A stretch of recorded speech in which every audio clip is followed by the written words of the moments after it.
Good morning, everybody. Welcome to today's video from the Family Business Book.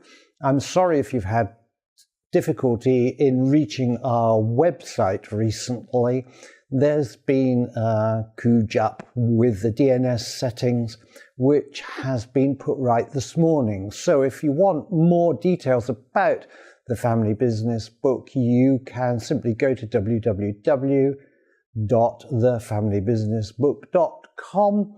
and all the information is there for you. Today's video is going to be a little bit of an extension from what I was talking about yesterday, which concerns kind of levels of intervention.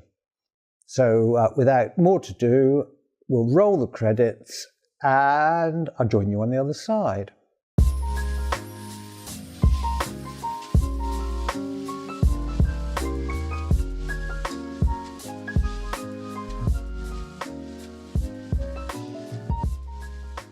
Okay, so yesterday I was really talking about where you focus your business, and I have in previous videos talked about the importance of having a governance in which you set out your family values and you try and align them to your business values, and in that way you reduce the possibilities of conflict between family time and business time. You won't reduce them completely for reasons that I'll explain as we go along. So, if we roll back time to the mid to late 1980s, you might have found me in California studying something called NLP with a man called Robert Dilts. NLP was developed by two incredible men at the University of California. One was called Richard Bandler and the other one is called John Grinder. And just for reference, I'm more of a follower of Grinder than Bandler. Anyway, Robert Dilts was one of the first students, and together with his partner, business partner, Todd Epstein, they put together a really cracking master practitioner course, which was held at the University of California's campus. And in that presentation, they introduced something called levels of intervention. And it's such a common idea now in NLP that I don't think I'm going to get into any copyright difficulties by sharing it here, because you can find it all over the internet. But basically, there's a kind of like a whole table of levels by which you can codify different activities. So to give you an example, at the level of identity, which is a very high level, you can say I am an alcoholic, and that's going to be a very, very powerful identity for you. And at the level of behaviors, you can say sometimes I drink too much, which is much less powerful because it indicates that at other times you don't drink too much at all. So when you're thinking about setting out your business values, the higher the level of intervention you can create, and I suggest you do it at the kind of level of identity or something like that, then the more chance you have of influencing all the other layers underneath it. So I talk about this at some length in the Family Business Book, both in the chapter on governance and also when I'm talking about business and family values. Basically, there are, I think, 5 levels of intervention. There's identity, which is the identity of your family or your business, how others see you, if you like, or imagine you. There's the levels of your beliefs, which include your values. So values support your identity. So if you have a specific identity out there in which you are espousing family values, but in point of fact, you are behaving in ways quite contradictory to them. You're having affairs and you're ignoring your children and all of those kind of things, and obviously your values are not supporting your identity and people will see through you very, very quickly. And then there's a level of capability.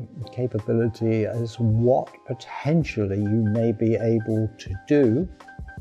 So you may be able, for example, to produce 300 units of your product a week, but possibly you want to increase that capability to 400 units a week, in which case, if you're aiming to do that, you're going to have to make some changes in order to accommodate your aspiration.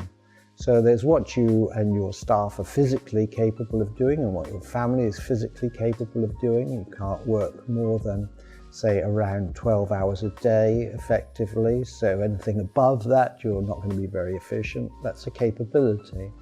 And then below that level, there are specific behaviors, which is what you're specifically doing at the time. So you could be checking your stats, you could be writing advertising copy, you could be producing widgets on a widget mill, you could be doing all kinds of things, and these things are your specific behaviors. And these specific behaviors may include emotional behaviors such as shouting at people or remaining calm and relaxed in the face of conflict. So all these are determined at the level of your specific behavior, but in fact the higher levels, your beliefs and your identity are going to determine what these behaviors are likely to be. And then underneath that there's a level of context, and the context is what the environment around you allows you to do. So you may be allowed to do all sorts of things, but the legal environment might be against the law. I understand the EU have just passed some legislation which means that before you will be able to start your car at some stage in the mid-2020s, you'll have to give yourself a breathalyzer test, and the car will decide whether or not you're fit enough to drive. And similarly, it's going to restrict how fast you can actually drive it. So these are pretty draconian measures, but for our purposes, they represent a context, the context in which you are licensed and allowed to drive a motor vehicle. And businesses, of course, also have contexts in which they operate. They're called legal contexts, and they're restricted by things like government policy and trade agreements. So this is kind of like the full basic set of layers. Now, why am I telling you all this at length? It's because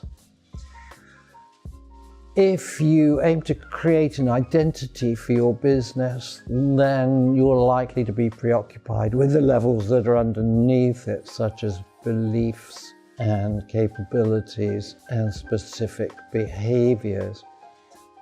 If you're working at the level of beliefs, what does my family believe? What are its values?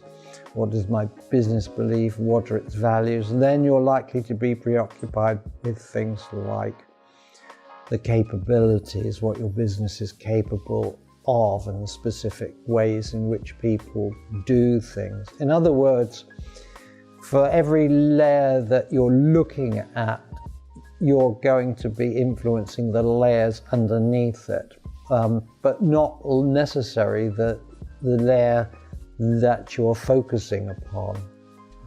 Now, Robert Dilts, since the 1980s, has continued to work on this area of levels of intervention, and I think he's done something really very smart. he wrote a book called Tools of the Spirit, in which he suggests that there's a spiritual level above that of identity, which is the level I go to in the family business book. And there's a whole kind of matrix above that. Now, I'm not going to go into the details of that in this video because you're a business person if you're watching this or you're interested in business. But for those of you that are interested, I will leave a link to Robert's book in the description below. So basically that's all I've got to say today. When you're thinking about your business, you need to have a big aspiration. As I said yesterday, Microsoft's was to place a computer on every desk and in every home during the 1980s, when such an aspiration would have been impossible. So they wouldn't have been capable of that aspiration, but it shows that the capabilities would have to be developed, and then people's behaviors would have to change insofar as they would be using computers in a different kind of way. So this is how this hierarchy operates, and this is why I go into such detail about it in the family business book. I know this has been a bit of a muddled and a complex video. I hope it's been of help to at least some of you, and I'll be back tomorrow with another video from the family business book. Until then, goodbye. If you enjoyed this video, please take a moment to share your thoughts with other family business owners in the comments section below. You can also respond to thoughts posted by other viewers. Remember to like and share the video and subscribe to this channel.